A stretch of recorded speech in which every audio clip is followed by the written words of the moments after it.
All right, so hello, everybody. So I welcome everybody who came here to the programming room in the Midwest Genealogy Center, the largest freestanding public genealogy library in the United States. But I also welcome each and every person who are joining us online. So this time I'm going to present Czech and Slovak genealogy research. And let me first introduce myself. So my name is Iveta Blahutova, as you can see it on that first slide. We will be also talking about the names. And we will go like it will be like a train going from A to Z through the Czech and Slovak research. And maybe you can really listen carefully because this class will not be repeated until maybe after 1.5 years or 2 years even. So then, because I will be doing another presentation about ancestors on the move. And but I would like to let you know already if you need to leave earlier. So please check those online attendance. The last slide where is our contact information, our email, our phone number. So you can always ask questions, anything like for me, if I don't have time today to answer your question, or that question even pops up later in your mind. So please just reach to us by that email, by phone number, so we can always respond that way as well. So what color is the Czech Republic on this map? Can you tell me? I wish I can hear also those online attendants. Let me just, this affects just you in the room. Maybe I'm going to, is this better? Yeah. Okay, so then I dim the lights in the room. And so what color is the Czech Republic? You can see Czech Republic and Slovakia, they are in the heart of Europe. Actually, I learned that I am from Eastern Europe when I came to the United States. So, and actually, like I think you may be in good hands because I was born in Czechoslovakia. Maybe some of you already know me from other classes I created or managing German SIG, German Special Interest Group, for many years, also Polish class, East European class, but of course this class is really like going to my homeland. So I was born in Czechoslovakia and lived there already for 40 years. So if I would be living to my 80s, another 40 years maybe in the United States.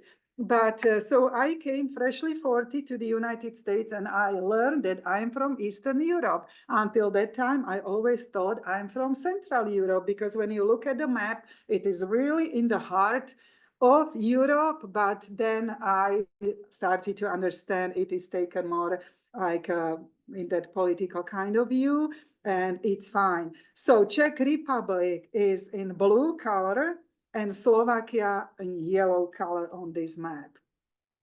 So we are not going to elaborate on history part here that much.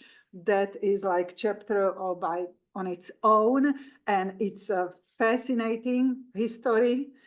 So I could talk about that history a lot, but this is more focused for genealogists. So then you can always check catalog holdings in various libraries and study on your own.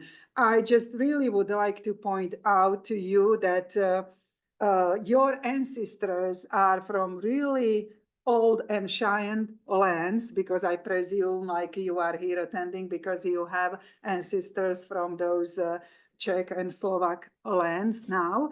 But there was even discovered the oldest in the world handmade like ceramic item, small item of Venus of Dolní Věstonice by Brno. And so next year it will be 100 years from that discovery of this item, which is preserved in Moravian Land Museum in Brno. So they will even display that special item of not even, I don't know what kind of value, imaginable value it would have. So then you can explore on your own how it looks. But they even found like child's food, like child's fingerprints on that. So it's really a very interesting story about that. Then later in 7th century, when you see like now current Czech Republic and Slovakia, there was also Samos Empire. It covered that area, and here was that great Moravia. We can come to this map where you can see it covered even Eastern Germany, Poland, all Hungary, part of Austria, part of Ukraine. So it was, it is kind of always perceived like a first state formation, which was happening in these lands where now Czech Republic and Slovakia are. And then if you are going to travel to either Moravia, or we say Morava, or like Czech Republic, Slovakia, think of that Moravia is part of the Czech Republic. But in those times where was that great Moravia kind of formation or empire there is still preserved this beautiful small church, like Romanesque church, in almost on the border with Czech Republic, like with Moravia. So it is near Kopčany in Trnava region in Slovakia. So if you go maybe from Bratislava up north, don't forget to make a turn and explore this. It's fascinating. And also right next to it stands a linden tree. As you may already know, that this tree is kind of like symbolic tree for all the Slavs, like Slavic people, linden tree. So I remember times we were even going to pick up those linden leaves and flowers and dry it, and then later make that very like popular linden tea. So then Czechs and Slovaks, they are considered like Western Slavs along with Poles. Then Belarusian and Ukrainians and Great Russians, Eastern Slavs and South Slavs are those nations like Slovenia, Croatia, Serbia, like those new states now from former Yugoslavia.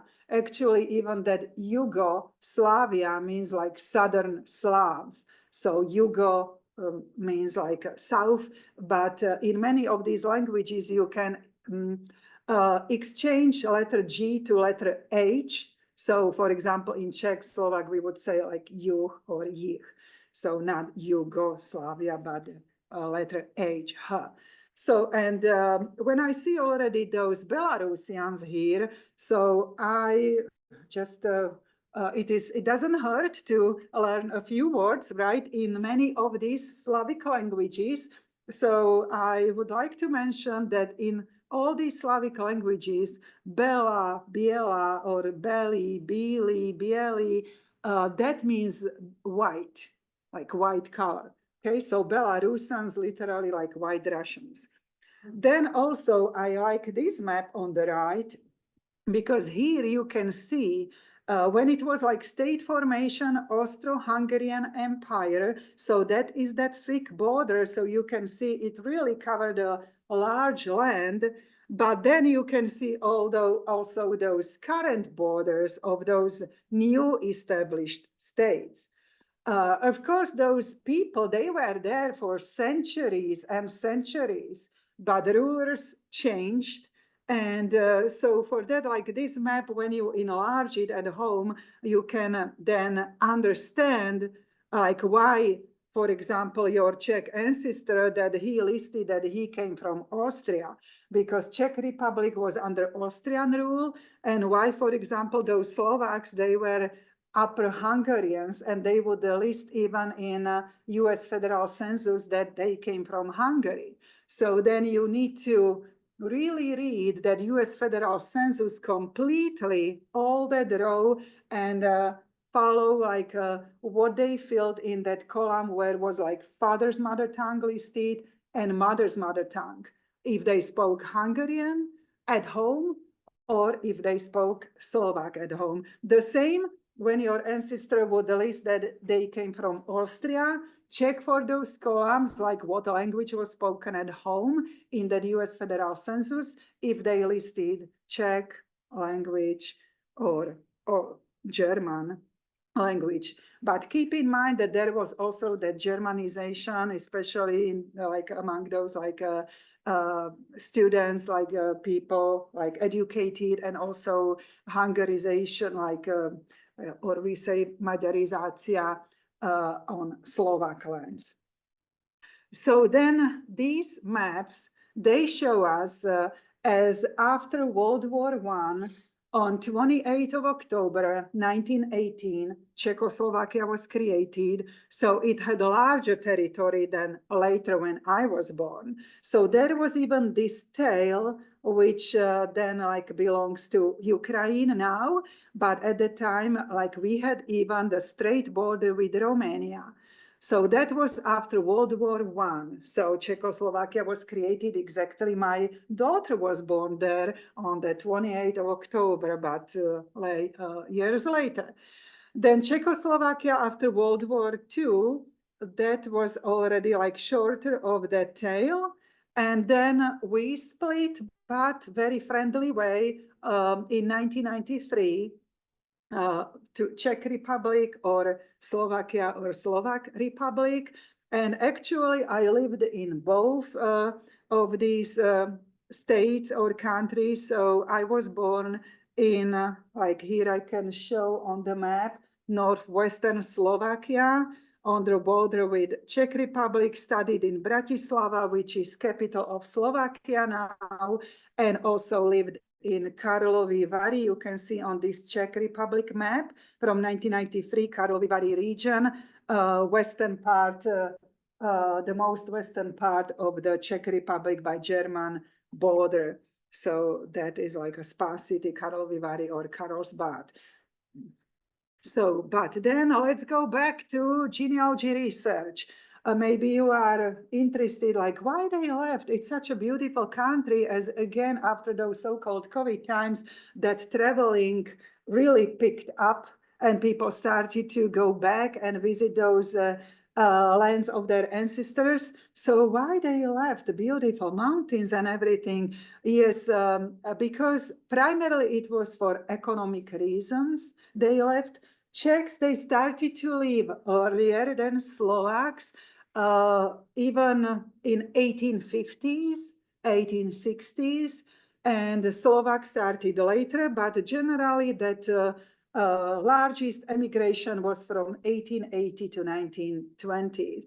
And maybe one of those really strongest years for emigration, especially for Slovakia, would be about 1906, 1907, actually, which would be even good because in October 1906, as federal government took over naturalization process.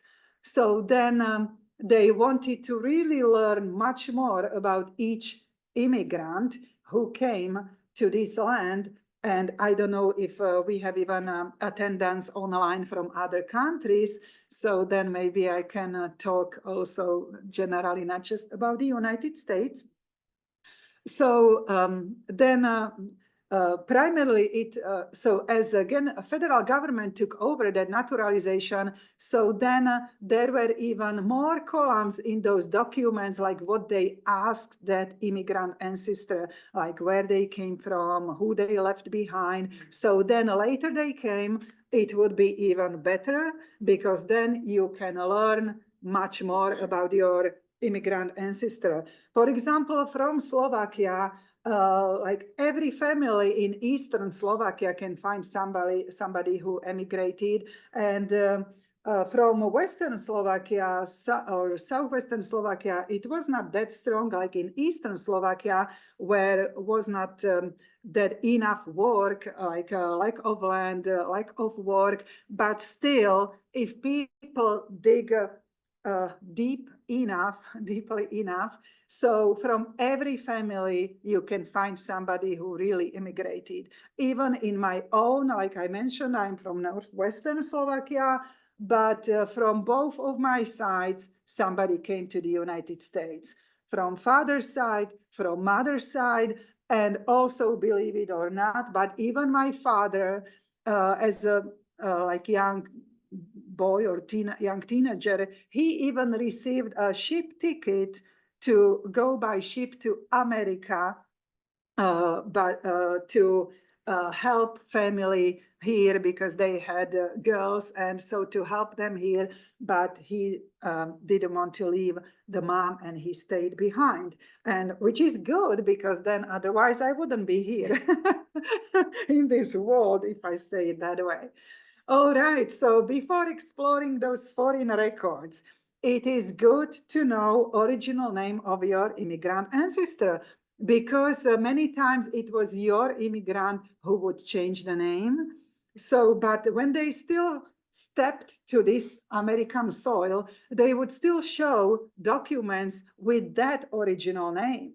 So then it would be great if you can find those original documents, for example, passenger list, or that application to be naturalized, like declaration of intention to be naturalized, because there would be still that original form probably of his or her name, as they tried to apply for naturalization very quickly, shortly after their coming here, coming to this American soil, because they wanted a land, or they even like wanted so to vote, so they would apply for that citizenship. But many times they wouldn't even finish that process, but still, when we take it from that other point of view, final oath of allegiance, it doesn't reveal that much about our immigrant ancestor,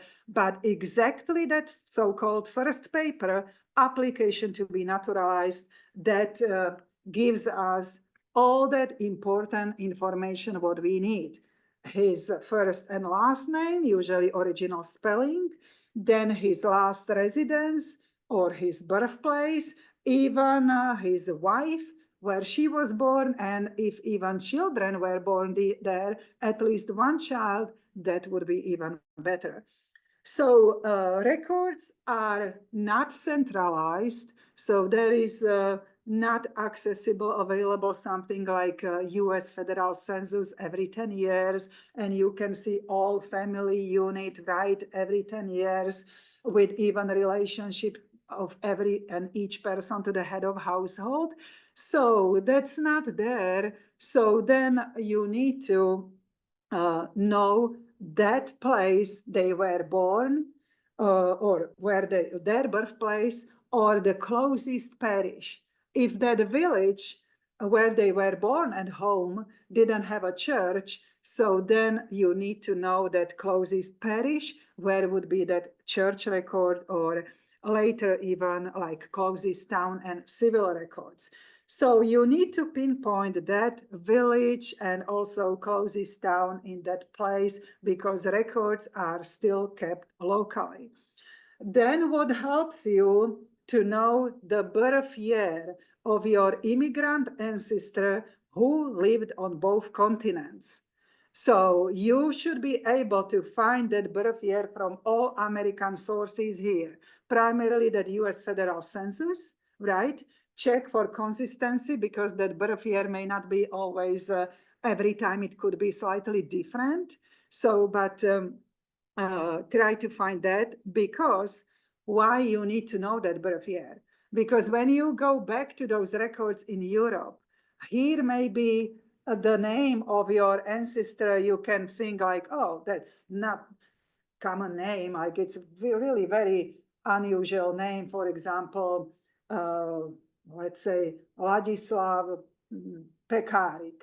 So if I say so, but there you would see in that village, there would be even more than one Ladislav Pekarik born the same year, but luckily they should differ the birth month by the birth month.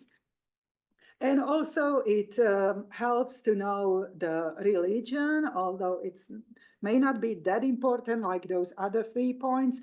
bullet points, but you can just keep in mind that Catholics could become here like Lutherans. They could marry like their future wife, so they could become with her Lutherans, but usually it didn't happen the other way, like from Lutherans becoming Catholic here. So then it would be primarily your ancestor who would change the name, because those names might be very long, sometimes hard to pronounce for English-speaking populace. Sometimes even teacher would suggest, like, who can remember like spelling of your name?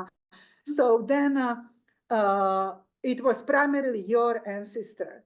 But what I also found out many times, even with those German ancestors, because you might have also German Bohemian, many Germans, they lived in primarily Czech Republic, but also in Slovakia under High Tatra mountain resort and or below that resort, and there are still like some remnants of those living still there. So then those names would be very long, and what helps that when you say that name loudly, so then you can imagine what kind of ways that name might be spelled. Because it was not just your ancestor, but census taker was instructed not asking them spelling of their names. So how heard phonetically he would transcribe, like transform that name to that census form.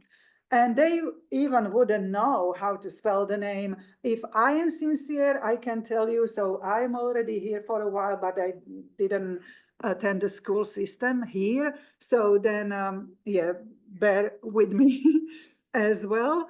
But when people start spelling of anything to me, I just quickly offer them, could you just write that what you are spelling on the piece of paper? Then I can easily read it that way. So they wouldn't know how to spell that name. Here I may also mention one more thing. For some of you, maybe it is sometimes like first, like from the beginning as I talk, harder to understand me, as somebody told me that that I spoke like flatly, but then that person like very happily next time approached me here in the Midwest Genealogy Center and told me that he just read article that Czechs and Slovaks, they speak flatly. And then he understood why I speak that way, just flatly. So think of that, that your ancestors, that first generation who came here, who didn't go to school here, they might speak a similar, similar way as I do, because each language is a melody. So then, yeah, it could be very similar maybe, and also that kind of like flat way. And if I want people to hear my name saying properly, so then you can look on the screen. I would change the spelling of my name to Yvetta, because then I wouldn't hear Ivida, Iveda, Iveda, and that way, because I really want to hear that t sound. So, and because if you say that the sound and also change some of those vowels, like then I hear some not very nice word in my first language also. But my name was given to me after one Czech singer. If she would be watching this sometime later on YouTube, I can say, hi, Iveta Simonova. So yeah, she is enjoying her life. And you can even find her on Wikipedia, famous singer, and I have named after her, but she spells it that way, Yvetta, which is a French name. But what helps you, just say that name loudly, and then you can imagine what kind of like various ways that name might be you can find in those censuses. Don't reject a name which was spelled differently than what you are used to, because like I said, it could be even that indexer who would not be familiar with our Czech and Slovak names, so they would think like it is a different letter. So we should still very much thank to those indexers, because they still make our work easy. So then here is a surname map for Czech Republic. You can just type to your web browser, this is 2 words, kde jsme, which means literally where we are located. And or just type surname map Czech Republic, it should show up. And then you can just type that last name. Yeah, unfortunately for Czech Republic, like you may use also, you can use a help of a Czech keyboard, because when you use Czech diacritic marks, then it gives you different map distribution of those last names on a Czech map. So as you can see, Nováková is the most common last name in Czech Republic. And it usually, like it was always that way, that OVA at the end, pronounced ova, indicates female. So you can see immediately on the document, on the paper, like it must be female. So a Novak, that is a male version. The same with my last name. My husband, my 2 sons, their last name is Blahut. And I keep Blahutová, that ova indicates female. But it cannot be on each, like a female version. As you can see here, some names, like male surnames, they end with Y, like Novotný. So then for female, it would just be changed. It is similar like Polish surnames. So similar version. So just instead of that Y, it would be substitute to A. So Novotná for female and Novotný for male. So here you can see female version A or ova. But if you use the diacritic mark, for example, when I used Blaha without that long diacritic mark above letter A, it gave me different results on the map. Or when I use the diacritic mark above letter A, which would be pronounced then Blaha, not Blaha, but Blaha. So then the map can show different story. And this is for female, Blahova, maybe not that much here, but still probably when you enlarge it, so you can see some differences. For Slovak surname map, so then this accepts also all versions if you use diacritic marks or you don't. So then you can just type that last name and it shows you both versions. So I typed like male version Blahut. And as you can see also, when people came to the United States, I saw in many passenger lists still even those female versions ending with A or OVA. But because here census taker always asked, like, who is the head of household? Of course, it would be that male version of that last name, right? Like my family name is Blahut.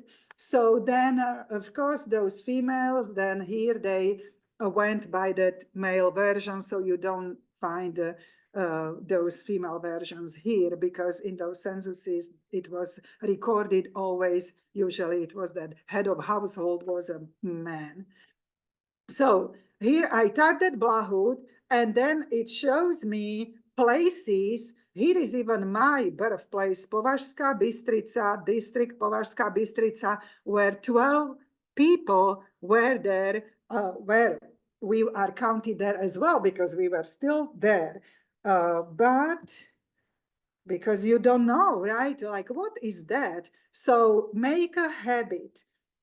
Click with right click on your mouse, right click on your mouse, there should show you like one link, translate to English. Make it as a habit, because I know on many websites, it might show you in the upper right corner, usually like, oh, this website is in Czech or Slovak, and then it offers you that English version. But sometimes it happens that way, that it shows you just that first page, but not those deep inside those next pages. So then you can make a habit, just always click with right clicking on your mouse and translate that text.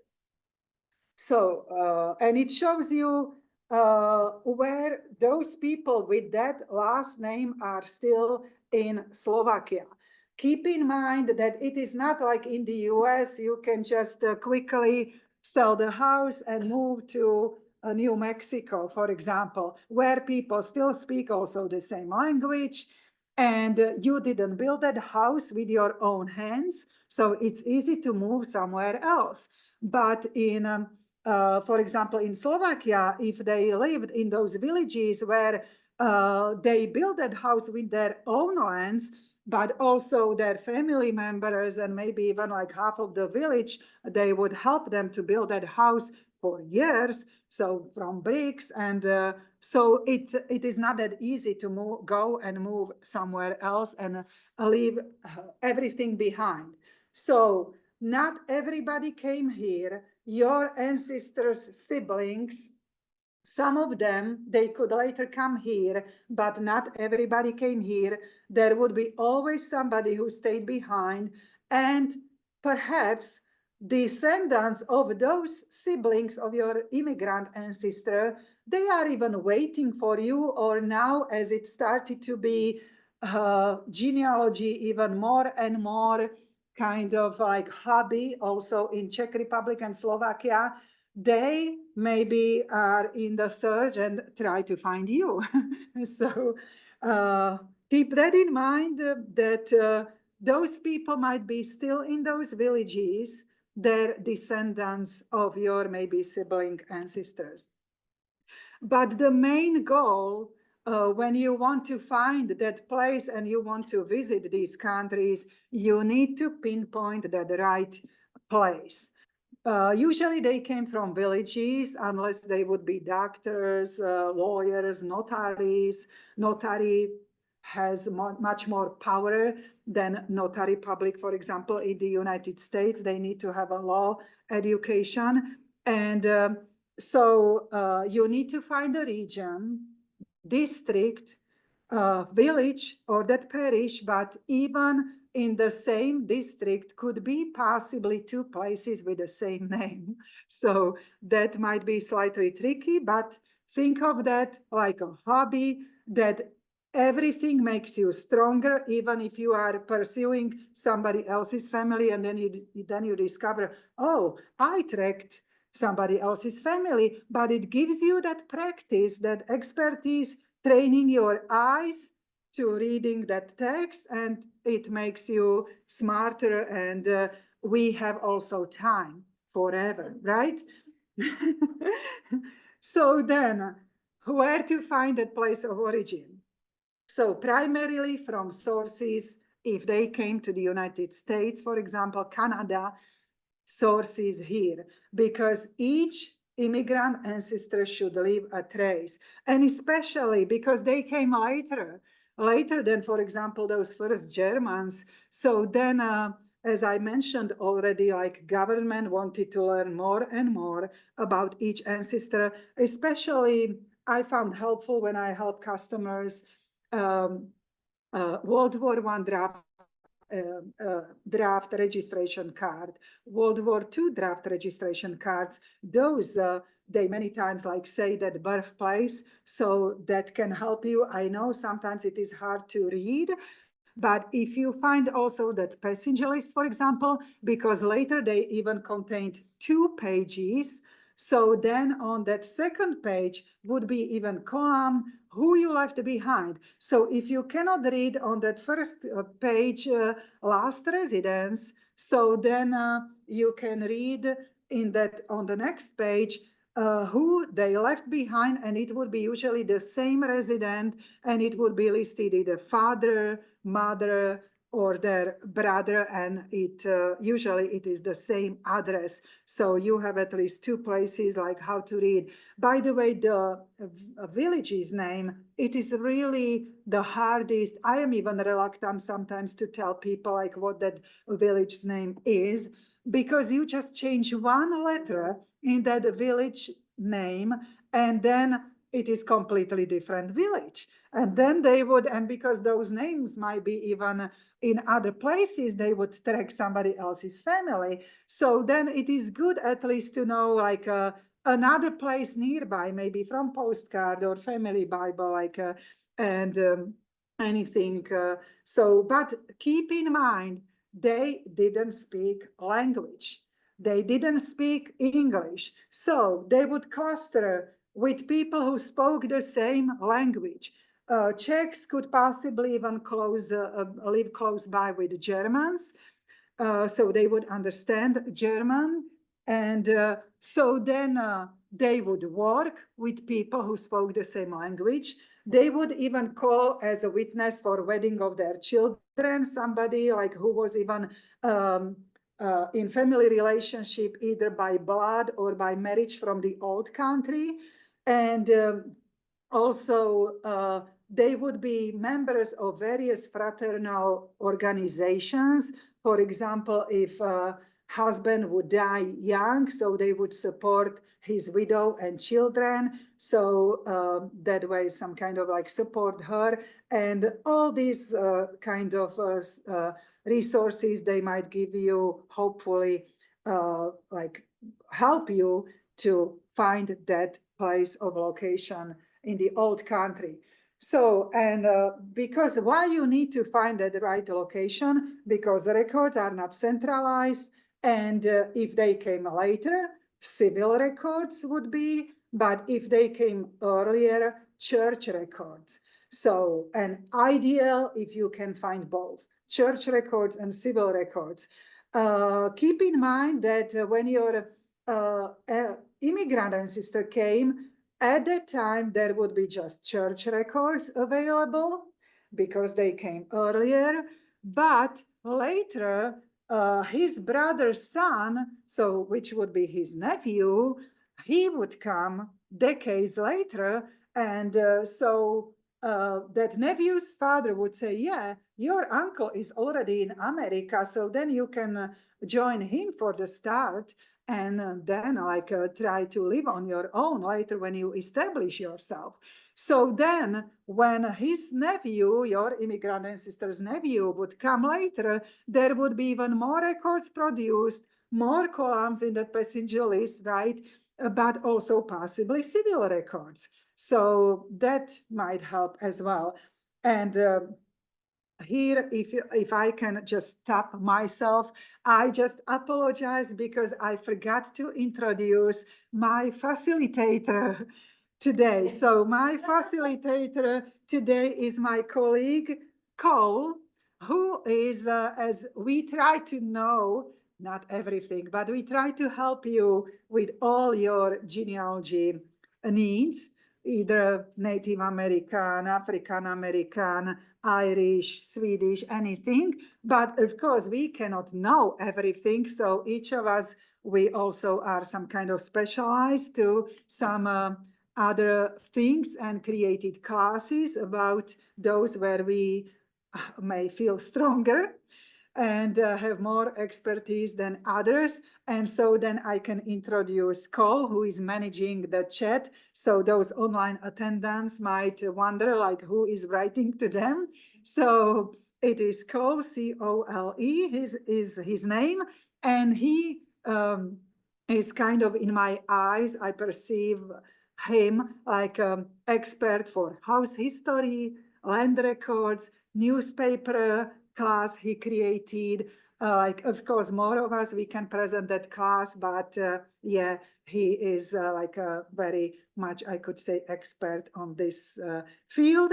And he will be also presenting in our lock-in event toward the end of the year, and it is already advertised on our website, on our social media. So he will be presenting the house history, right? Is that correct? Okay, perfect. So that was just like in music, you can say little intermezzo, okay? So then let's continue further. Passenger list that can help you, especially like Hamburg passenger list that is on Ancestry, our library edition, because we pay subscription for the whole world Ancestry. So then you can reach through our website also that Hamburg passenger list. That one created in Hamburg, Germany.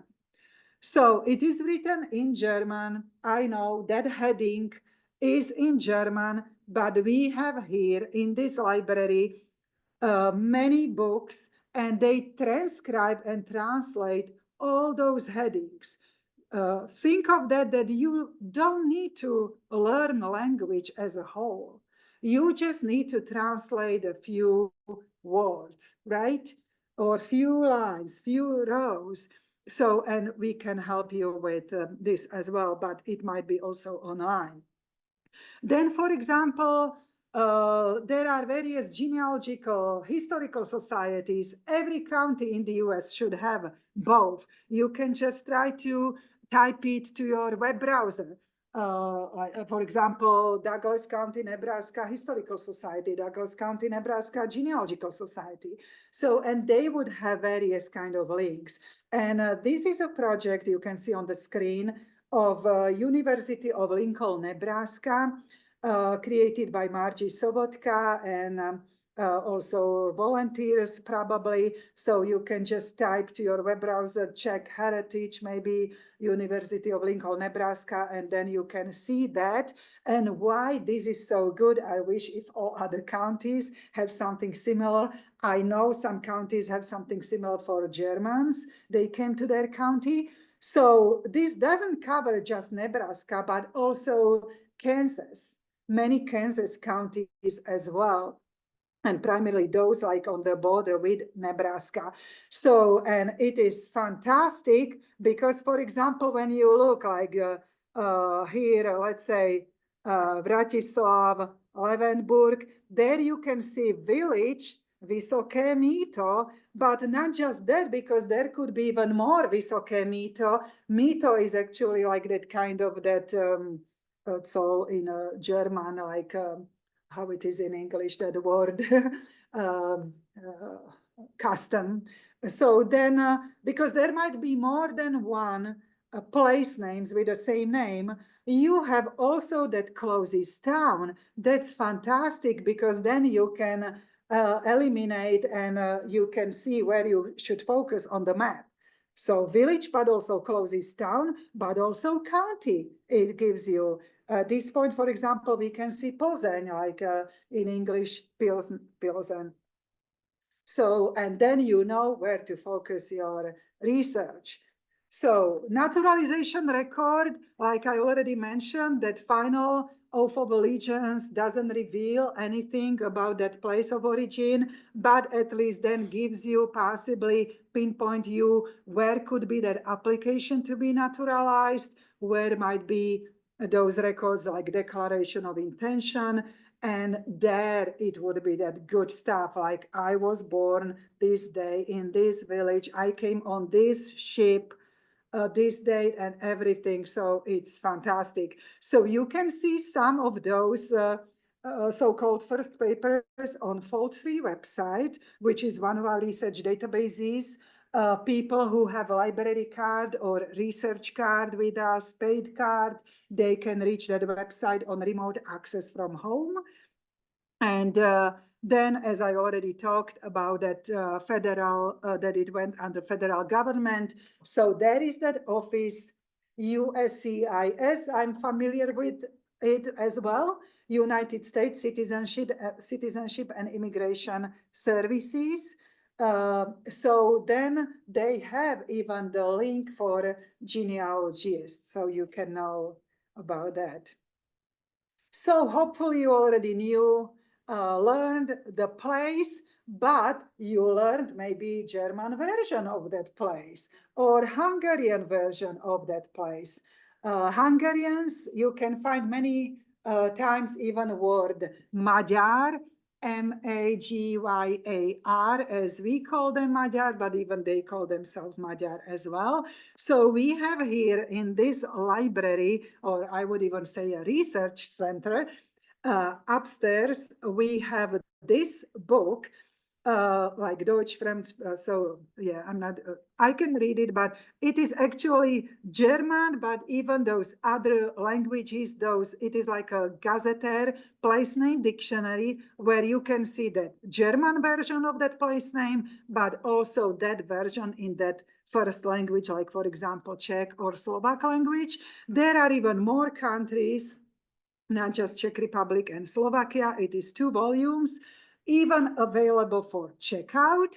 And because we participate in interlibrary loan system, ILL system, so even those online attendants, you can request these volumes through your local librarian. They can go to your library because they are available for checkout.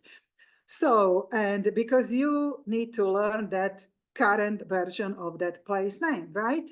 Similar is for Kingdom of Hungary, but also we have upstairs this book, Názvy obcí Slovenskej republiky, which stands for like names of those communities of the Slovak Republic, and from 1773. So that is similar, like what I later show you on one website. It is actually almost identical, possibly that now deceased Juraj Cisárik used also the same like source, because there is like evolvement of that place name from 1700s until now. So I will also show you this link, Mesta obce, which stands for like towns and communities. I really like this website for Czech Republic. So you can see like this part is Moravia, already like that eastern part of the Czech Republic, but you can just click on any region because there are more regions. And then you can also click on districts. So kraje means like regions and okresy district. So it is clickable, and yeah, I like it.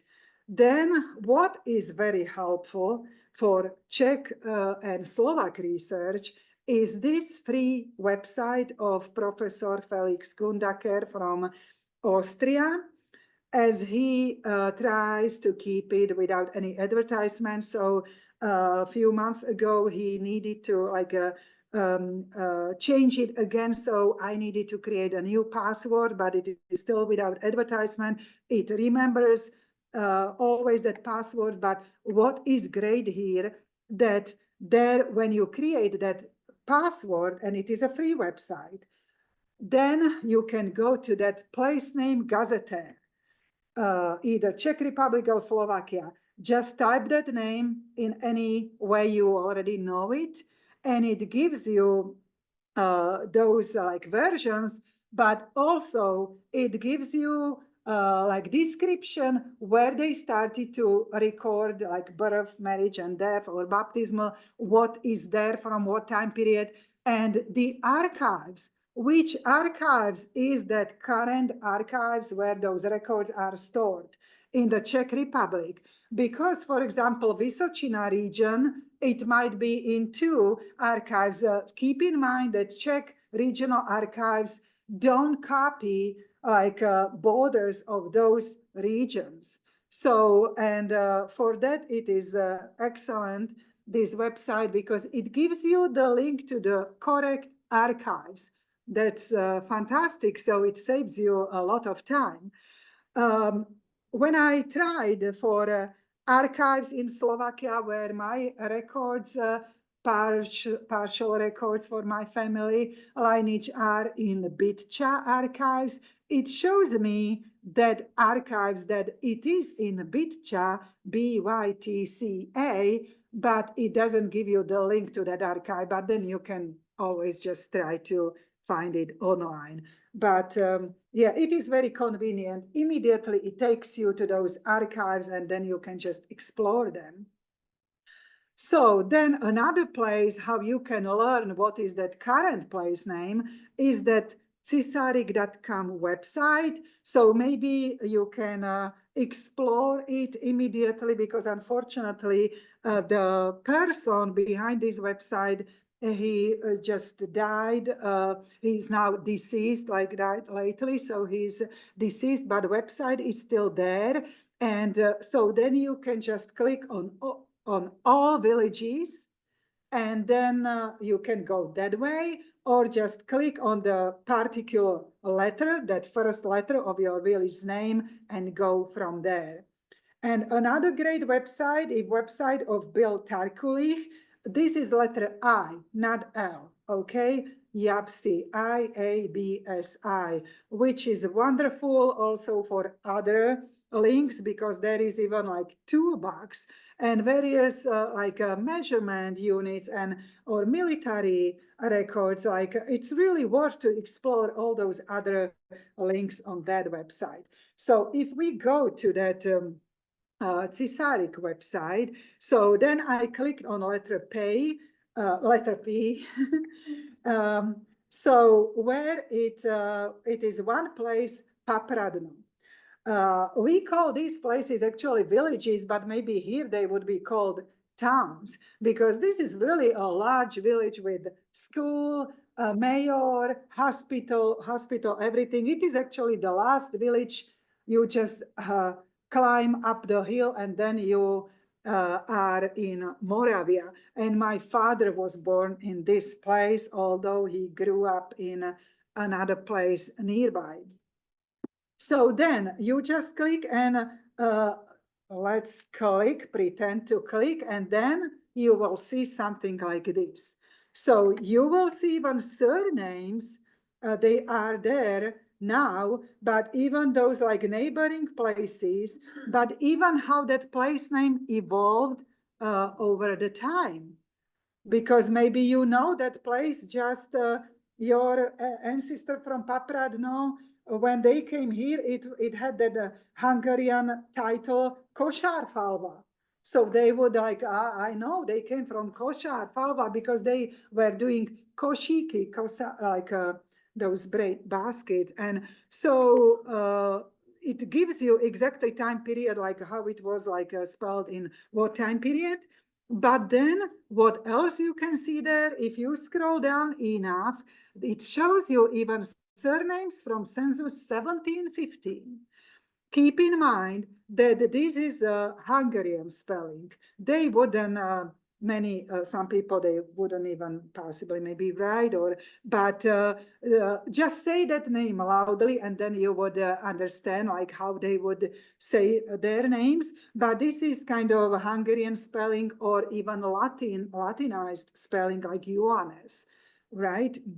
So like you can see Kočárnik, CZ. So it is that kind of like that spelling. So that way you can explore what kind of, I can immediately see some even my family names there.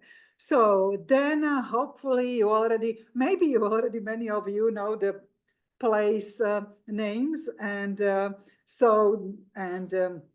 I spent some time over this, but usually I find out that there are always people who know the place and who don't know the place. But hopefully one day you will find it. But as I mentioned before, there might be more than one place with the same name. So then you need to eliminate which one is that correct one, and then where will be records. Try to locate the closest town. So, for example, I already know this place where my father grew up, Jasenica. I know it as Jasenica. And maybe, as some of you already know, there is completely free online Slovak Census 1930 through slovakiana.eu website. And I couldn't find that place, Jasenica. Constantly it showed me just place up north on the border with Poland. And I knew that's no way, that's not my Jasenica. It is actually derived from that leaf tree, Jasen. And then finally, after some time, I found that it is actually spelled in that census 1930 as Jesenica, J-E, not J-A. And then like I had that aha moment because my parents were constantly talking about just Jesenica. They somehow couldn't still maybe like they still had it associated and always called, let's go, we are going to Jesenica. So they didn't talk as Jasenica because in 1930 it was Jesenica. And so then you can also find records on family search, but under Jasenica or under that closest town, which is right here, where I was born. Here is my mother's birthplace, Velká Čierna, which literally means like big black, like forests were there, thick black forest. And here is Malá Čierna, like small black forest. But at that time when my mother was born, there was not a church there, so they would walk to riots, to parish. And even records on family search as are under this place, riots, and under Žilina region. So now there is a church, but at the time it was not. Where else you can find, where will be those records? You can also check possibly Wikipedia, because on the right, it can give you that administrative division. So for example, here I used that Papradno. So here you can see that community, and right here is a border with Czech Republic. By the way, that border is on the mountain range, beautiful, very many kilometers mountain range, Javorníky mountains.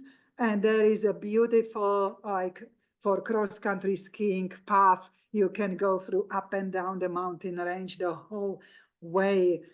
So there, where you can find Moravians and Czechs there as well at the time. So you can see here where will be more records and which region is there. But when we look here, you don't learn that much, right? From English Wikipedia version. It is just this tiny short article, nothing about history of that place. So make a habit, look to the left and change the language. Sometimes you can do it in the upper right.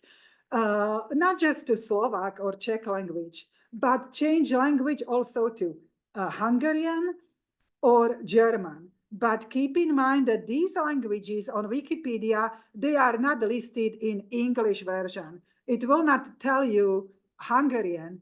It will show Magyar. It will not tell you German. It will show Deutsch. So exactly it shows those languages in their, like how they say in their language, each language in that language, if I can say it that way. Bear with me, because I don't need to think just what I'm talking about, content, but also sometimes I translate it from my first language. I need to think if I said it right in English as well.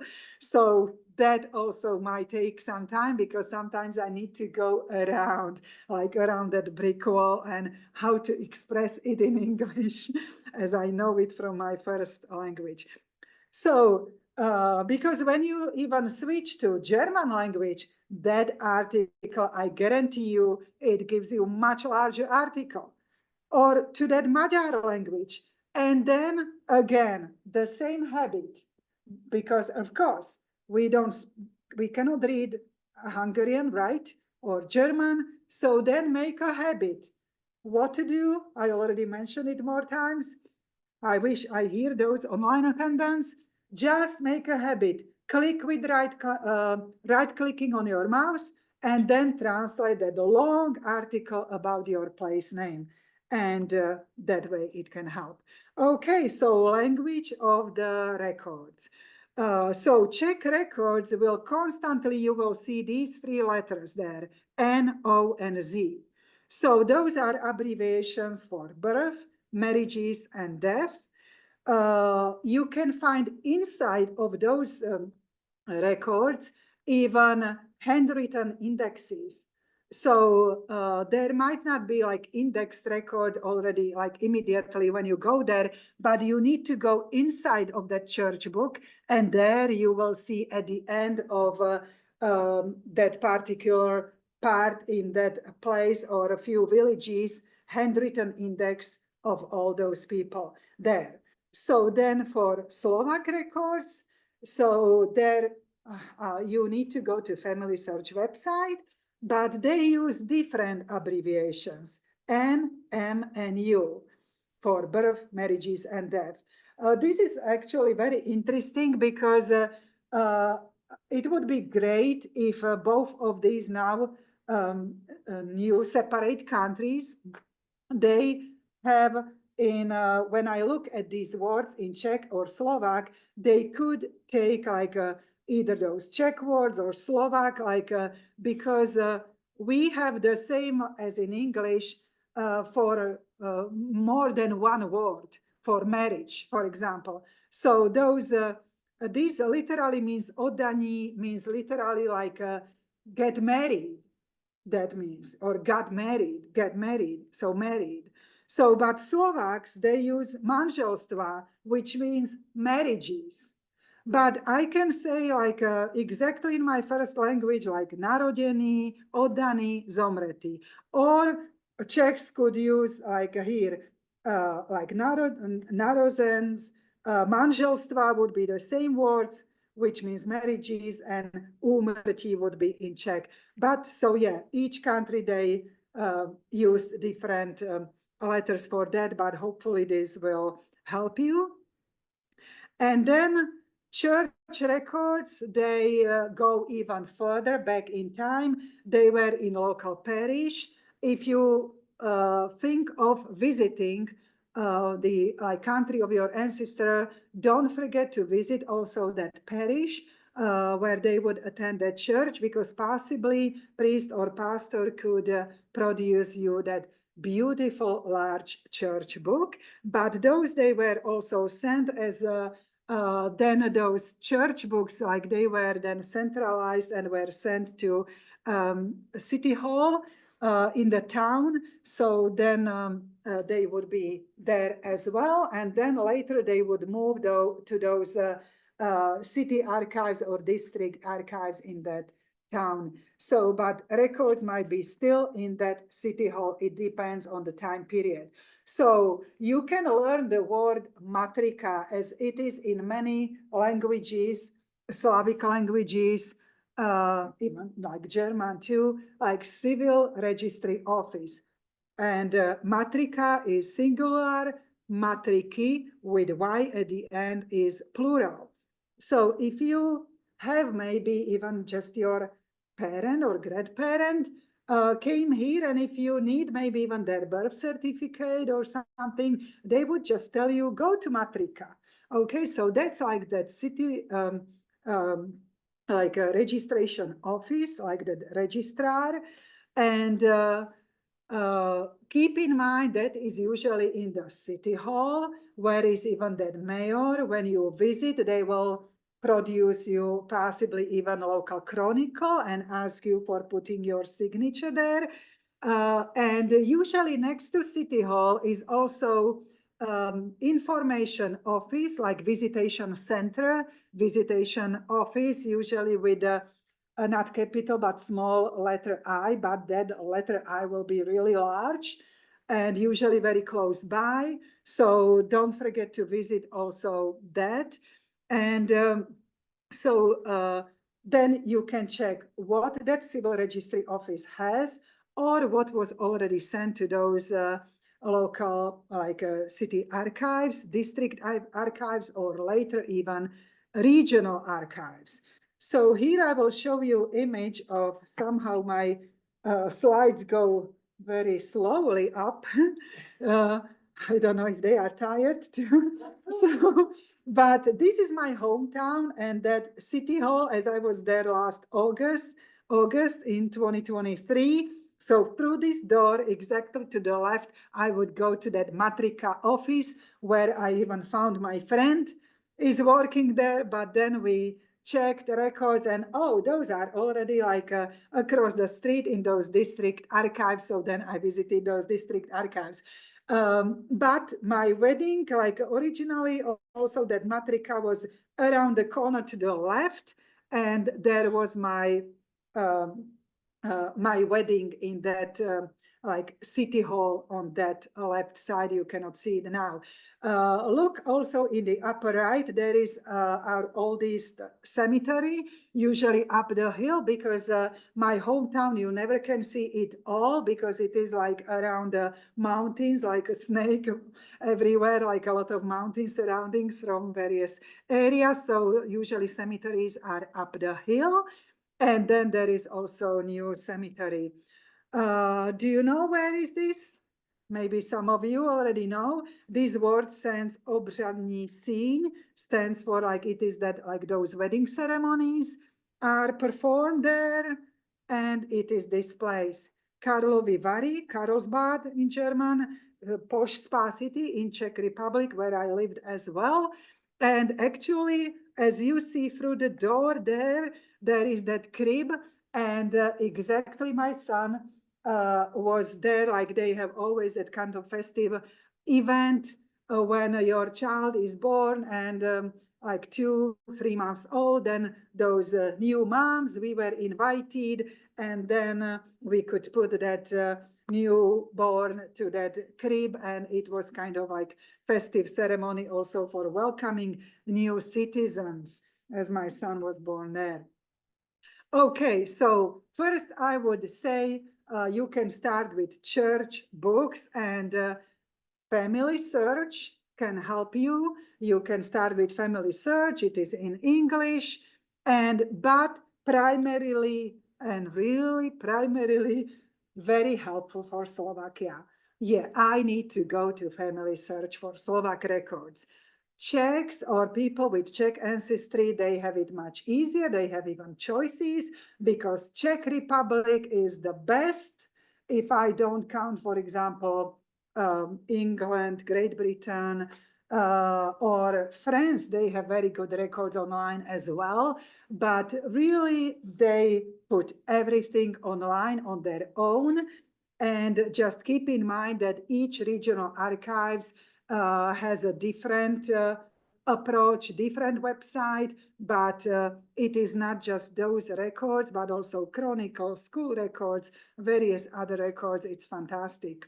Or even spa, like those guests who attended, who were in that spa city where I lived, for example, in 1930s. So then, through Family Search, go to catalog. It goes by default to place name, and then type the place. I typed that Papradno. It is derived from Papradie, which is many those like plants, like or kind of like herbs or like plants growing there everywhere. So it is derived from that. And then you can see, I don't know why that it is jumping on that screen, those slides, they don't go straight fluently. So, of course, we don't know what these words mean, right? So again, right click with your mouse, and then it will translate you, and then you will see what is there. So then you pick up your time period you need, for example, baptismal records, and then you click on camera. So when you see that camera icon, that's the best, because records are completely free on that website. Some records might be just on the film. Then you can possibly give us a call, because we have many film originally from Family Search, but now it is our film. Right behind my back, we have many family films from Salt Lake City, like in our the vault room, I could say, right behind my back. So, and then when you click on that camera icon, you would see something like this. You can see that film might have more parts. So then you can just change the number here, or go back to that grid and explore that film, like some kind of have a feel of that film, or you can just go from the back, type number 788, what is there, if there is the index of that last part of the film, and examine in that way. And then I went to this, I picked up this particular film, and it is 1882 baptismal record, where is this person, Johann, I think it is Johann, Križaník, Johannes, yeah, it is like that way, like Johannes Križaník, and his parents are listed there, like father Josephus, it is that kind of Latinized form, and mother Katerina Holienčík. Yes, because this is a family I need to connect to, and actually that line what my father received, that ship ticket, but he didn't go, and they settled in Erie County, Pennsylvania. Okay. So then Czech archives, that's really great because you can just see all the archives on this website, even private archives, church archives, and Slovak archives. So they are not online, so you need to go through Family Search, or you can contact those archives this way. So yes, these are beautiful links, and each of those regional archives, they have their, they have online presence with their email addresses. Send that email, you can start maybe with short email to more than one person, general info email of those archives, but one more person, so they will not reject it as a spam. But so here it seems a lot, right? Maybe when your ancestors are from Western Bohemia, you can just by time learn these two words, Porta Fontium. So then you can just type to your web browser, Porta Fontium, and then it will show you that archives link. They have all these archives. They have also English presence version. But then you can forget all these many links and just click on that last one, portal, and that National Archives of Czech Republic, nacr.cz. So that will be that link, which will bring you back to this. And there you will have all those regional archives like on the plate. See, and even specialized archives, private archives. That's wonderful, excellent. So let's just show you South Moravia Archive, which is called Moravian Land Archives, literally. And here is that link. And again, so we don't know what this means. Right click with your mouse, and then it gives you translation to English. So I typed Bohdalov because my mother's maiden name was Bohdal, Bohdalová. Actually, Boh, B-O-H, in this, in Czech, Bůh, B-U-H, with a circle above letter U. So that means like God, and Bohdal, like God gave literally, if I say it that way, but her maiden name was Bohdalova. So this is a place, and then we can see it is Roman Catholic parish, right? And then you can go to click to cities. I don't know why it is jumping those slides, just they don't move smoothly up. That can you see it that way too? They like barely jump up on the screen. So then you can see all those villages around. And what is great that you can see all those their German names. Then you click to show, and then you can see like something like this. Isn't this fantastic? It's beautiful. You can see this is actually from 1642, but old Czech language. So old Bohemian, so Léta Pánie, even Lethapanie, 1642. And then here you can see Dne 28, Augusty, Okřtěno, jest, dítě, jménem, This is Václav. Otec jeho je Sebastian, Badač, mater Alžbieta, Kmotr. So this means like when, like on August 28th, was baptized child with the name Václav. His father is Sebastian Badač, mother is Alžbieta, and godparents Šimon Bardir, I don't see without glasses, and godmother Sibylla Havličková. So it's fantastic from 1642. I love it. Okay, so then in National Archives in Prague, you can find also applications to reside. Actually, this system is still functioning. Like when I moved to another place, I always needed to go to police department and report my change of the address. And so these are called conscriptions, but even you can find Jewish records, very good Jewish records on that website as well. And that image was from a photo from that main archives. So then you can see something like this.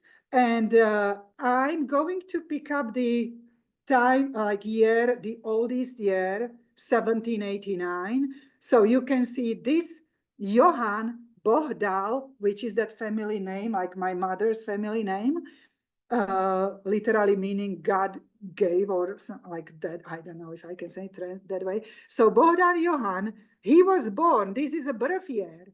He was born in 1789. Isn't that great? And you can click on all these names. So play with it. And then you can see here is that Bohdal Johann with two M's. You can see that he died in 1862, right? And here is Maria Anna geboren Fiala, like maiden name.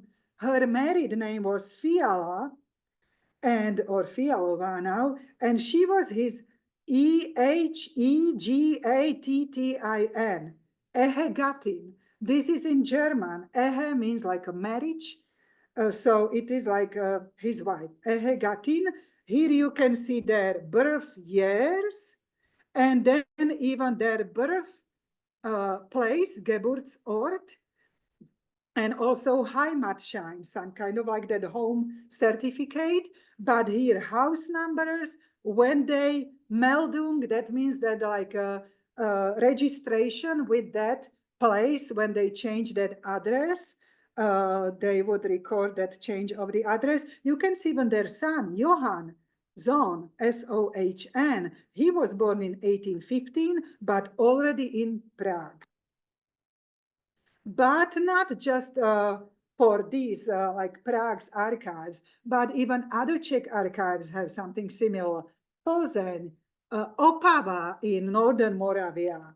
So let's show you this one in Plzeň, which is just like that region where I lived in Western Czech Republic in Karlovy Vary. So as we bend the words, so every time those place names could have different endings, because location is Plzni, like in Plzeň, but we change the ending as we talk about something, or if it is on the table, under table, and that way. So we have 7 cases. So here is Štěpán Bohdal. He was like in a shoemaker, obuvníka u Vojtěcha Pecha. So he was learning that profession, occupation in shoemaker Wojciech Pech. And then you can see was his parents, father, mother. Isn't that great? Even his birthplace, his home place, which is Netřebice district Krumlov. So it's really great. And here is a second page. All those other addresses as he changed his address and where he was living with, like here he was living with Albert, probably Klatovsky. So then all those addresses, isn't that great? So then, okay, that was it. What else we have on the plate? You can stretch already, like it's so old maps and land records. because primarily for Czech Republic, you can even possibly track, like see current house number, and if that house number is still the same, because those church records will give you even house numbers. You can even track your ancestor first, like don't focus on reading those lines. Just track them first by house numbers through pages, and then you can focus on the last name, and that way you can go back in time. So, but there are those land records. So I will show you one example. So through archivní mapy, you can check. So in the upper right corner, you can see archival maps. And then I'm showing you the place in Moravia where I lived for a little bit too, like a young teenage girl and like a leader already like of children in a pioneer camp in Hučisko Solanec in Moravia, and for a few weeks. So, and then you can check indicative sketches or imperial imprints. So I will show you those imperial imprints, beautiful, colorful maps, but they don't give you the house numbers. But still, those, because one had to be sent to, for that it is like imperial imprints, sent to emperor in Vienna, where was still that one version. So it was not never changed. So it was that original. So there would be, you can immediately guess, like, for example, when you look at this map, like that, it doesn't show you that number, conscription number of that house, but that parcel where that house would be standing, like that building plot. So building plot, it shows you here in black, and that land like fields and that they would have, so that would show in red. But imperial imprints, like those indikační skici, indicative sketches, they would show you also if, especially your ancestor had large land, so fields behind, like toward the brink of the mountains, there would be even their names, those like large landowners, like here, Maleš Josef, you can see, or here Bielunek, I think this is Joseph, Joseph. So it would tell you even house numbers. Usually it would show you house number in red, but not always. So then you can differentiate. But that's like another story. So another class could be about those land records. For Slovakia, so here it is enlarged. The best may be to just go to this Geoportal website and contact them in Bratislava. You can see all kind of maps. You can click at and possibly contact them and arrange the visit with them. So then there are other websites, and so some, they even serve as a forum. They even accept your English kind of comment or inquiry as well. So here, for example, I'm pointing cgsi.org, which stands for Czechoslovak Genealogical Society International. I am like a member of this organization, as well as they have like a large database of members throughout the whole world. I could say it that way, but they have also a lot of various kind of classes, presentations in their digital library and also on their YouTube channel, so worth to explore. And then also for newspapers, this Kramerius, various newspapers as well. Check also genealogical societies on social media. They can even translate for you, even for free, some records you need for starting. But of course, then they want you to continue further, because nothing beats if you can discover those records and you will be proud of yourself. And then I really would like you to explore those gifts. If you think sometimes maybe to give somebody a gift like a family tree, beautifully painted on the wood. And it is this website Staré Časy on the bottom. You cannot see, like online attendants are not affected, but in the room, this means like old times, beautiful family trees on the woods, and not just that, occupation, pictures, anything. And here for on paper, rodokmene, which means like family trees as well. Okay, and let's go to Hungaricana. Hungaricana.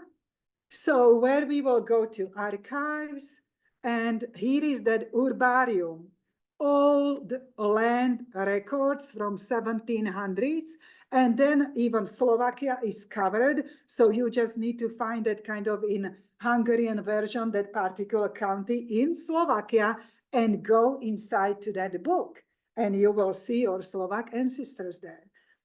All right, and yeah, the time almost is coming down, but we will finish this class. Don't worry. Here I will just mention for those they need to leave this class shortly, that these kind of specialized classes, they will show up maybe after 1-2 weeks also on our YouTube channel, and they will stay there for a while. So you don't need to listen to everything. You can just drag that bar and just stop there for a particular part of that this presentation you just want to hear. So just you can know that this class, you already, I mentioned that, like will not be repeated for a while.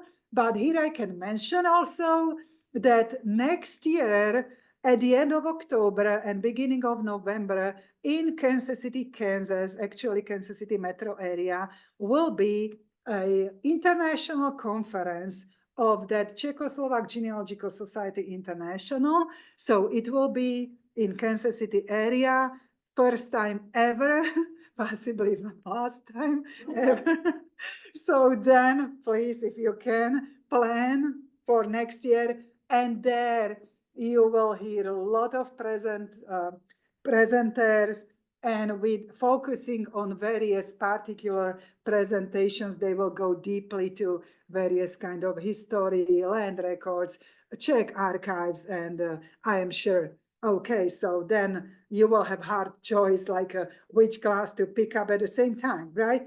But let's go then to military records. So you can explore all of these. I like also these My Czech roots.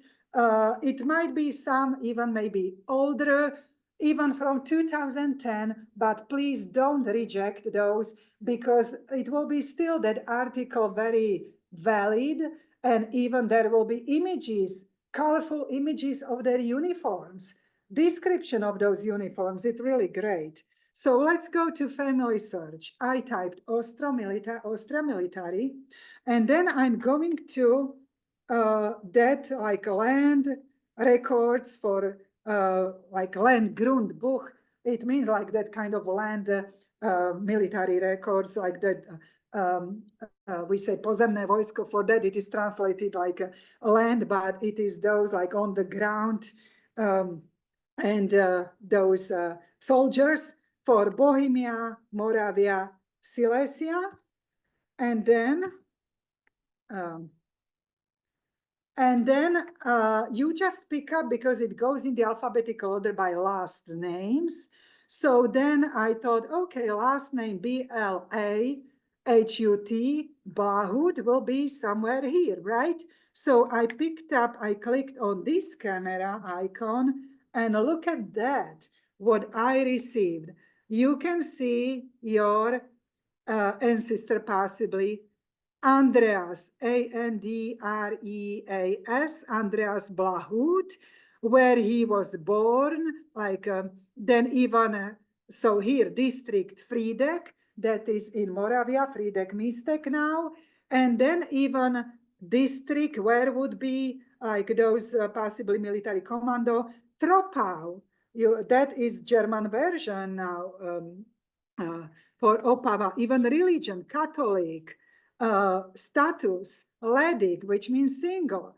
It doesn't give you family relationship, but it gives you his possibly description and also all those places where he was, or even some kind of awards, and that it is like kind of his document about his military service. Then possibly, as I already mentioned, maybe you need to contact your town in Czech Republic, Slovakia, for that birth certificate of your ancestors. So then this book has every country of the world, it exists, I can tell you, and something like this. So this is for Austria, because Czechs, they were subject under Austria. And actually, Embassy of Austria is right on the same place in Washington, D.C., where is Slovak Embassy, right there on the same parking lot. Then Hungary, because Slovaks were like Upper Hungary, Czech Republic, just always substitute your town. And then you can also contact Embassy in Washington, D.C. They speak English. They have also link to consular information, and this is for Slovakia. Then our books here, and even more. Here you can see our library. A little bit, like I took that picture I was standing on the top of the stairs, and some of those books related to Czech and Slovak research. And then even in our passenger list area, some books. Then our periodicals you can see on our shelves, like here Slovakia periodical, Kořeny, which means like roots, here Naše rodina, which means our family. And that's it. We are almost at the end. Here is also our alphabet I created. So because we don't need any spelling, the letters are always pronounced the same way. When you see these letters and the sound behind them, you will understand why I say in English some things and I never will learn otherwise. I'm too old for that, but that because yeah, I do it probably like I pronounce those letters the same way as I am used to, but you can just connect those letters together and then you would pronounce it correctly. So you can read very quickly in Czech or Slovak because you just connect those letters together and they have always the same sound. On the other side, as I was here, I can mention that I don't like when people say the in my name, Iveta. Please take it easily. Don't pay attention to that much because I don't say your names correctly as well. Yes, that's right. So here, yeah, I will just go through a few. I hope you still have a little time. For example, Czechs, they don't have this. The, z together is one sound, z, like Godzilla, or j, just Slovaks, they have that. So, or Czechs, like here, j, like Magyar. And here is one sound, like ch. So you can see like ch, like special diacritic mark above the letter, like the roof upside down, and it changes that sound of that letter. Here again, like the roof upside down above letter S, so then it is pronounced like sh. So here, je. So, okay. And let's just be optimistic. We have time forever, so it can be done. You can always contact us. As next slide, we'll have our contact information. Actually, Cole is one like part of that so-called query team in the Midwest Genealogy Center. So he can take care of your query or give it to somebody else. You can also leave a message like for Iveta there as well. So as I probably wouldn't have time to answer your questions, please just email us, call us, and we can go from there. I will just say in Slovak, this veľa šťastia, of course, it doesn't mean it can be done. It just means like good luck, but we say it for these kind of occasions. And in Czech, mnoho štěstí. And in English, good luck. And capitals, capital of Prague, and capital of Czech Republic, Prague, and Bratislava, capital of Slovakia. All right, so here is our building. Visit us, attend our other classes, or sometimes even those online attendance. Visit us, write us, call us. Okay, thank you very much. That's all. I can still answer a few questions and maybe for like 5-10 minutes. And then if I don't answer or I even cannot know everything, maybe I will not know the answer, please write us. Thank you very much. I will first start with the person here. Do you have any question, please? Not right now. Okay, so then I'm gonna be emailing. yeah, sometimes it needs to be also settled. Yes, of course. It might be also first like settled down in our brains. It was a lot, I know, but because, like I said, this class will not be repeated.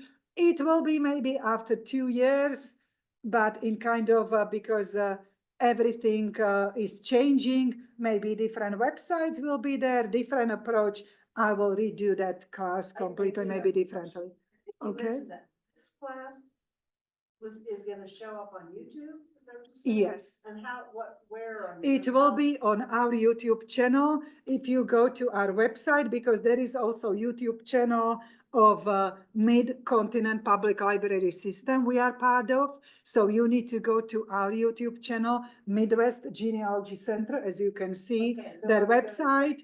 And when you scroll down on the right, there will be our social media links, Facebook, X, former Twitter, and YouTube channel. It might show up after 2 weeks, maybe there, and it will stay there for a while, but then it will disappear. But like I said, just go to particular part. You don't need to listen everything at once, like always just a little portion of it. Okay, and online, please. One person says, what other reasons besides economic did Czech and Slovak immigrants come to the US? Oh, there was also like a big kind of like push and pull factor, because as railroads were built, so, and also those ship companies, Bremen, later Hamburg, they realized, oh, we can bring people back like to America. It's a Hamburg, so like Bremen did a great business shipping people, as it was the tobacco trade, and ships were coming back to America empty, like, oh, we can bring people here. And then as Hamburg saw like how Bremen profited from this, so they started to ship people too. Like, and so then it was a really big business. So those agents of these ship companies, they would be traveling these lands, and they would lure people, railroad agents, also then agents of US companies, mines, like they would need miners. So, and various other companies in the US. So then those would be, then also there was that Homestead Act in 1862, I believe. So then it would be those agents, they would even go to those towns and lure people coming. So railroad agents, ship agents, and agents of US companies, steel companies. So that would be, and for that they would end up, for example, in Pennsylvania. So yeah, that was another reason. Another one, if we write to local or regional archives for information that is not online, how many records is it reasonable to request? Of course, we'd love to have birth records, but is it polite to also ask for more records like marriage and death and census? So like how many records they can request at one time is the question? Like at once? Yeah, they don't see you. I would start with a short email first, and let's inquire.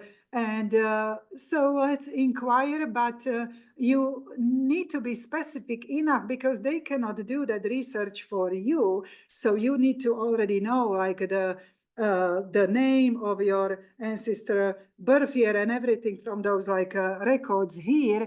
And so because they may not do that for you, of course, like you can try, you can inquire first.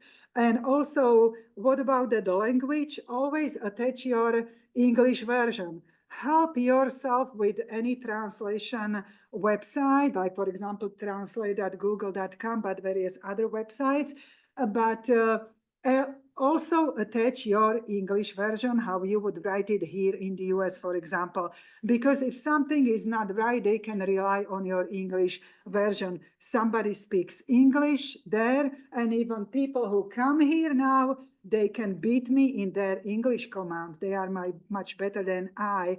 So I would start with less, definitely, like be polite, how much it would cost, and go from there and inquire. Yes, like be nice, be polite, and that can do miles. Yeah. This person says, what I have found challenging is that the Slovakia church records only go through the 1930s. How do you find death records between 1940 and present? So on family search, for many places, for example, for my places, records are until 1895, because then, as it was like under Hungarian rule, Slovakia, so then records were like civil records, like from 1896 on. So family search for many places, they have records there for free until 1895. But for Slovakia, there is already census. I mentioned census 1930 is accessible completely free online through one website, slovakiana.eu, but it is just this census. For some places on family search, it might be even more records, like coming closer to our times, but generally like not that many. So then you can records from 1895 on to 1906, they were already sent from city halls to archives, like former district archives. And so they would be there. So you can contact those former district archives or city archives. And also earlier records, like farther from us back in time, those would be in regional archives.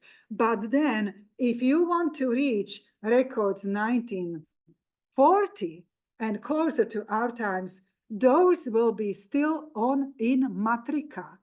In Matrika, in Civil Registry Office, which is usually located in the City Hall.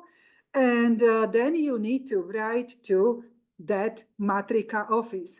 So each town has a website presence. So you can just type your place name, dot, and then just add the ending .sk for Slovakia, or that town.cz for Czech Republic. And then probably it will show you that English version.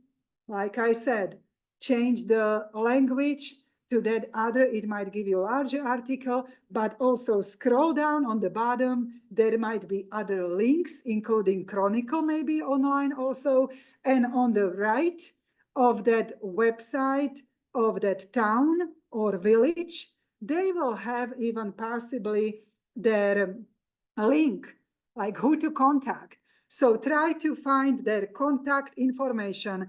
I guarantee you, each village or town, they have a website presence. They will have their tab, contact info. So click on that and send that email to at least 2 email addresses, so they will not consider it like a spam.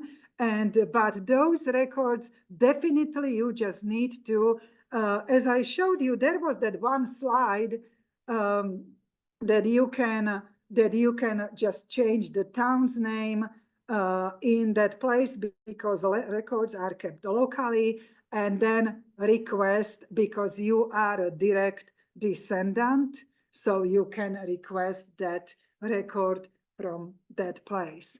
So they will definitely have that contact information. Try to find that place, their website, like online presence. If that village doesn't have online presence, look on the map, try to check maybe what was the closest parish or town and write to that town. So, and then they will help you. They will give you that, oh, you need to contact on this and this, right here and here. Definitely they will try to help you. And you can also write us and we can help you as well. There is that email. So yeah, feel free, please just or call and leave a message for me so we can also go from there. Thank you for all the questions. Want another one? Yes, no question here. No. Okay. This person says, I'm probably gonna mispronounce this. They say my great grandfather was born in the 1860s and came to the US in the 1880s from a small village, just a few miles west of Friedrich Mystic. Would that have been between Bohemia and Moravia? I haven't been able to determine this from old maps. You want to see how it's spelled? Oh, yeah, I know it is Friedrich Mystic, Okay. and probably all online attendants, like they already read that comment, right? So then actually one of those slides I showed that soldier, so there was that Friedrich Mystic, I believe, like mentioned in his report. And it is in Moravia, it is northern Moravia. Actually, I was traveling many times through that place. And so Moravia is part of the Czech Republic, and but each regional archives, they have their own approach, their own unique access online to those records. So you need to check under those Moravian archives, like this will be Northern Moravia, because there is Southern Moravia, Northern Moravia, and I think probably it is that Friedrich Mystic. So there will be those records. Possibly you can write to that email address you can see on the screen, MGC, and then I can send you even that link to those proper archives. And actually even that 18, I thought, like when Cole was reading that comment or question, I thought he will say 1882, as that was the strongest year for German immigration, 1882. But yeah, also possibly German Bohemians. Actually, in Moravia, there were strong German communities as well. And what else can I look, what else they were asking, like on that comment? Great-grandfather came small town with a Mystic, would that have been Moravia, and then be able to determine this from all the maps. Yeah. So yeah, it will be in Moravian archive. So please write us to that MGC at MYMCPL, which stands for My Mid-Continent Public Library, and MGC stands for Midwest Genealogy Center. We are located in Independence, 20 minutes from Kansas City, in Missouri. And again, I will say that again, largest freestanding public genealogy library in the US. If you can one day visit us, maybe you can even buy that research card with us and then access many of our research databases on remote access from home for 6 months. But yeah, please write us and I can send you that link to that archive to your email, or then you can also give us a call. And today is Tuesday, so actually that's like my long day. I am here until we close, so even like I could check that later. Any other questions there? So people are still staying, or they already left? So like I said, if you need to leave, you can. Is there any other? There's one more, which was there civil registration for Czech and Slovak people before World War I? Before World War I, like civil registration records, yes. So, because World War I started in 1914. So as I mentioned, for example, those records like on Family Search are, but for some places not, but for my even too, until 1895, because then they started those civil records. But for example, for Slovakia, those records, you can find them as I visited those district like city archives, those from 1896 to 1906. But Czech records, yes, you can find them in those archives. I just like Czech records are really great. So yeah, I corresponded years ago even with some archivists also in Slovakia, and like, yeah. So hopefully one day, and but you can find the records really coming much more than just to that border 1895. So definitely Czech records there are there for many decades. You just need to find the right church book, go inside, and then you can go actually back in time until you stop maybe in 1600s, possibly some places even 1500s. It's really great.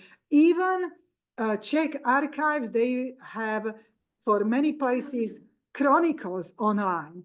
Don't be discouraged or disappointed when you see, oh, when you open that chronicle online that, oh, it starts from 1918.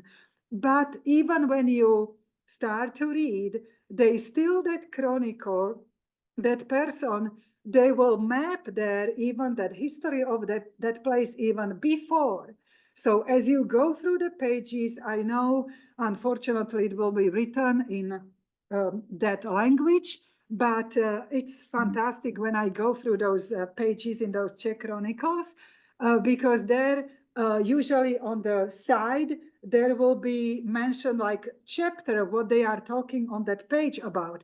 There would be even, for example, like Americans, like immigrants to the US. So, and then that page would be talking about those who from our village went to America, or those who died in World War I in Italian or other fronts, or in Serbia. So yeah, it's really fascinating. So it's so much yeah, to talk about, and of course, but yes, records, Czech records, they go much further. So always you can contact us and explore also those other websites, what are listed there. Those actually online attendance, you are even luckier because you can immediately click on those links and go there. Some they have, like I said already before, they have even that forum where you can, other people can give you advice as well. Because we understand not everybody is also on social media.